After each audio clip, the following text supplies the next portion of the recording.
మొత్తానికైతే గుత్తికొండ కోటకైతే వచ్చేసాను. గుత్తికొండ కోట పైన మొదట బౌద్ధుడు అడుగు పెట్టిండు, తర్వాత నిజాంలు అడుగు పెట్టారు. ఇదంతా నిజాంల శ్మశానం అన్నమాట. మొత్తము ఇదేమో వచ్చేసి స్టార్టింగు.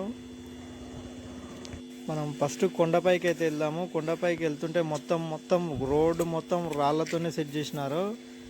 ఎక్కడ చూసినా కూడా రాళ్ళే.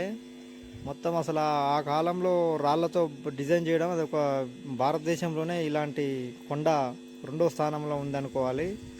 దీనికి చాలా పెద్ద చరిత్రనే ఉంది. కానీ చాలామంది దీనిపైకి ఎందుకో రారు, ఎందుకంటే దీని రహస్యాలు తెలియదు. అంత పైకి ఇది చాలా ఎత్తైన కొండ, దీన్ని ఎక్కాలంటే చాలా రిస్క్ అని చెప్పేసి చాలామంది రారు, ఎక్కరు ఎవరు ఎక్కువ శాతం మాత్రం. అప్పట్లోనే చూసారా హోల్స్ ఈ గోడలకి ఎలా ఉన్నాయో, శత్రువులు ఎక్కడి నుంచి దాడి చేస్తారని చెప్పేసి ఈ గుహలో ఈ బొక్కలో నుంచి చూసి కనిపెడతారన్నమాట. అప్పట్లోనే దీన్ని అంత డిజైన్గా చేసిరంటే అసలు టాలెంట్ మామూలు టాలెంట్ కాదు. ఇది వచ్చేసి అండమాన్ జైలులా కనిపిస్తుంది కదా, ఇది నిజానికి జైలే. ఖైదీలను ఎవరైనా తప్పు చేసిన వాళ్ళను ఇందులో బంధించేవారంట. లోపల చూడండి ఎలా ఉందో, సేమ్ అండమాన్ జైలు ఉన్నట్టే ఉంది. కాకపోతే ఇందులో గదులు లేవన్నమాట. కొండపైన బావులు అయితే ఉంటాయి పెద్ద పెద్దవి. ఇది కూడా ఒక కోట లాంటిదే.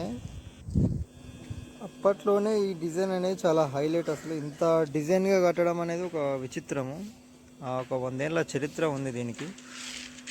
ఇక పైకి అయితే వెళ్దాము, ఇంకా పైకి అయితే వెళ్దాము. ఇక్కడ చూస్తున్న అయితే బౌద్ధుని స్తూపాలు ఉన్నాయి, బౌద్ధుని ఆనవాళ్ళు అయితే మనకు కనిపిస్తున్నాయి చూడండి. ఈ బౌద్ధునికి సంబంధించిన ఆలయమే. బౌద్ధులు మాత్రమే ఇంత నీట్గా చెక్కగలరు, నిజాంలు అయితే చెక్కలేరు ఇంత నీట్గా. వాళ్ళకు నిజాంలకు ఇంత నీట్గా చెక్కిన చరిత్ర అయితే లేదు. ఇదంతా బౌద్ధునికి సంబంధించిందే.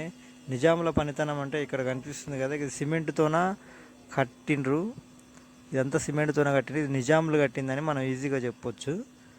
ఇక లోపలికి అయితే వెళ్దాము. అక్కడ మొత్తం పైన కూడా అంతా రాళ్లతోనే, గణేట్ రాళ్లతోనే సెట్ చేసిరు హోల్స్. విచిత్రం అసలు.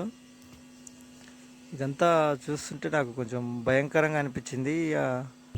ఏదో జంతువులు ఇక్కడ ఉంటాయేమో, చాలా ఎత్తైన కొండ కాబట్టి. ఇదే లాస్ట్ ఫైనల్ వచ్చేసి రౌండ్గా పూర్తిగా పైన మొత్తం ఒక 15 ఫీట్ల వెడల్పుతో రౌండ్ షేప్లో ఉంటుంది మొత్తం టోటల్గా పైకి కంప్లీట్గా అయితే వచ్చేసిన. పైన ఏమాత్రం ఎవ్వరూ లేరు, నేను ఒక్కనే ఉన్నా. ఆ కొండపైకి ఎవ్వరు రాలేదు. పైగా ఆ రోజు ఆదివారం కూడా.